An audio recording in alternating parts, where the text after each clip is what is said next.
नमस्कार दोस्तों, आज हम बात करेंगे मारुफुजी कैंडल के बारे में, जो कि टेक्निकल एनालिसिस में एक बहुत बहुत ही महत्वपूर्ण कैंडलस्टिक पैटर्न है। मारुफुजी कैंडल एक ऐसी कैंडल होती है जिसमें कोई ऊपर शैडो या लोअर शैडो नहीं होती, यानी यह कैंडल अपने हाई और लो दोनों पर ओपन या क्लोज होती है। अगर मारुफुजी कैंडल ग्रीन है या बुलिश है तो इसका मतलब है कि मार्केट में तेज़ी है। यह कैंडल अपने लो पर ओपन होती है और अपने हाई पर क्लोज होती है, जो बाइंग प्रेशर को दर्शाती है। वही अगर मारुफुजी कैंडल रेड या बेरिश है तो इसका मतलब है कि मार्केट में मंदी है।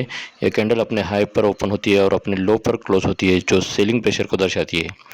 मारुफुजी कैंडल को स्ट्रॉन्ग ट्रेंड या संकेत माना जाता है। अगर यह कैंडल किसी भी सपोर्ट या रेजिस्टेंस लेवल पर बनती है तो यह ट्रेंड रिवर्सल या कंटिन्यू का संकेत दे सकती है। तो दोस्तों, मारुफुजी कैंडल एक पावरफुल कैंडलस्टिक पैटर्न है जो मार्केट के स्ट्रेंथ और डायरेक्शन को समझने में मदद करती है। इसे ध्यान से एनालिसिस करें और अपनी ट्रेडिंग में यूज़ करें। अगर आपको यह जानकारी अच्छी लगी तो वीडियो को लाइक करें, चैनल को सब्सक्राइब करें और बेल आइकन को दबाएं ताकि आप ऐसे ही इन्फॉर्मेशन वीडियो मिस ना करें। धन्यवाद।